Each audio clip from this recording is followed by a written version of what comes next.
think just after seeing that car accident, which was kind of threw me off, and now I'm even afraid just to get in my car. I'm certainly terrified to get in a car with somebody else. And I mean, I drive to work because I have to, and it's not too far from my house, but it is a very stressful experience for me just to drive to just work. very uncomfortable, I imagine. Oh, yeah, definitely. And congratulations on going, because I'm sure a lot of folks would not. It would be so stressful. I did call in and decide not to go to work today. I knew I was going to come here, and I didn't think I could drive there and drive here. I know that takes a lot of strength, and I certainly do hear how that's affected you and how difficult that is to get in a car after witnessing an accident. It is. And, I don't get to see my friends as often.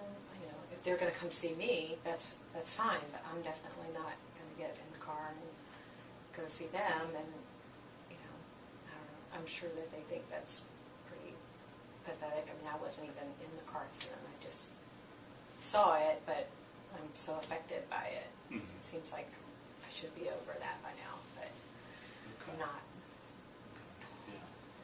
Yeah, so it's affecting your how you're interacting with folks, and it's affecting kind of your beliefs about yourself. Yeah, definitely. I mean, I've always considered myself a pretty strong person, and a person who could deal with things in life, and I think I've done a pretty good job up until now. But this is just something that, for some reason, I just have this fear now that I'm going to die in a car accident, and even just getting into a car. I mean, my heart rate starts racing, and my hands start sweating, and I feel like I can't breathe, and I don't have any control over it, and it's just like, how is it that I don't have control over this? I mean, okay. So if I can summarize a little bit, is you've talked a lot about the anxiety you're feeling after witnessing the car accident, and just feeling very unsure about yourself now, a lack of self-confidence that you once had. And that this is causing you to have thoughts about yourself, like, what's wrong with me? Why can't I do this? There was a lot of shoulds coming up. I mean, I really think that I should be able to get on with my life. Yeah. And so there's probably an underlying, what's wrong with me? Yes. There is something wrong with me. Yes, clearly. That's how I feel. Okay. Yes. Okay. So you've got that, and it's affecting the fact that you don't want to be driving. No. You don't want to ride in a car with others. Fantastic that you made it here, that you're still getting to work. I realize you called in sick today, but you made it here. So you've obviously got a lot of strength, and we want to play on that. Thank you. Because I know how hard that is, particularly when you're talking about the symptoms of the racing heart and the cold, clammy hands and all that stuff that comes along. I've been jotting some notes and stuff, and it seems like that's, does that seem like we've captured this?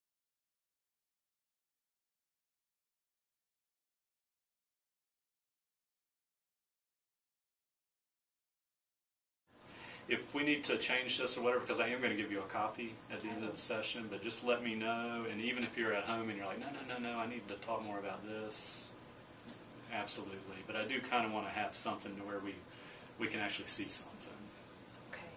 Well, one thing that's not on there is that my family live a couple hours away, and I normally drive. I can't catch a flight, and I'm not sure I'm going to be able to go home for the holidays, and it's not like I can really tell I'm afraid to drive. And that's kind of the big reason. Oh, absolutely, definitely. I need to work on this. Okay. If we seem to kind of understand the issues, one thing that can be helpful for folks is if I can just get some idea of where you'd like to be, where you'd like to see kind of the end of counseling for you. Yeah. And so if you could kind of imagine maybe 3 months down the road, and it might be shorter than that, but 3 months down the road and you're feeling much better, more self-assured. What would you like to be feeling, thinking, I think I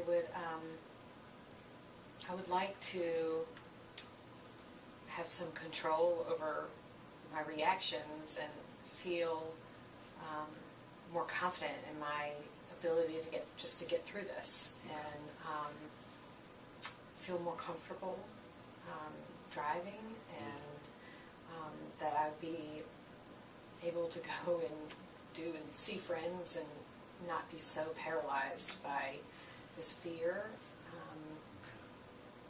I think I would just feel better about myself, and I would feel like, I'm still a strong person. I can handle this. Okay.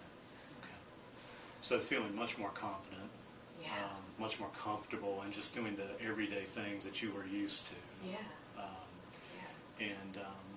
And with this confidence and so forth, you'd be saying to yourself, hey, I am strong. Yeah. I can overcome traumatic events such as this that affect a lot of folks. Yeah. That I can handle this, I can work through it, and then that's going to affect how you behave. You're going to be able to get out and ride with friends. And then clearly a big thing is being able to get to your parents. Yeah. That's the big thing, because that is coming up in a couple of months. Okay. So. Okay. Does this seem like we've got the confidence, I can handle it, Yeah. getting to the friends, and then maybe there might still be some physiological reactions, but maybe not quite as severe. Just something more manageable. More manageable, not as bothersome. Yeah, not something that just kind of takes over. Okay.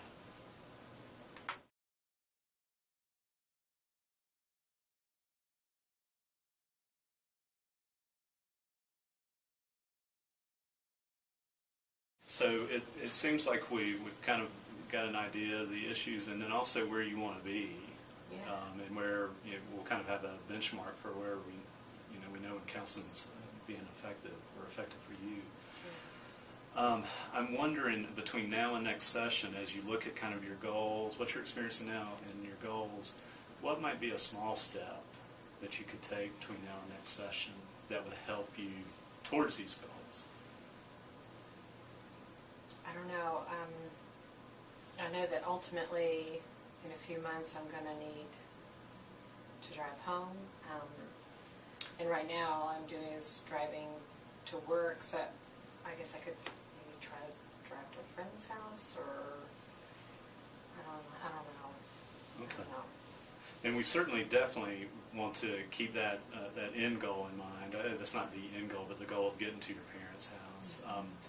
It seems like from what you've been telling me so far, it's just that the symptoms are so uncomfortable for you that to drive even further than to a friend's house would be maybe a stretch at this time. But I don't want to. I don't feel like I'm ready to do, not between now and next week. I don't feel like, I could, honestly, I don't know that I would do that. Okay. But I appreciate your willingness to, I can tell you're motivated. I can tell you want to feel better, so I appreciate that. What might be helpful then is maybe look at some coping mechanisms, something that you can practice. Yes.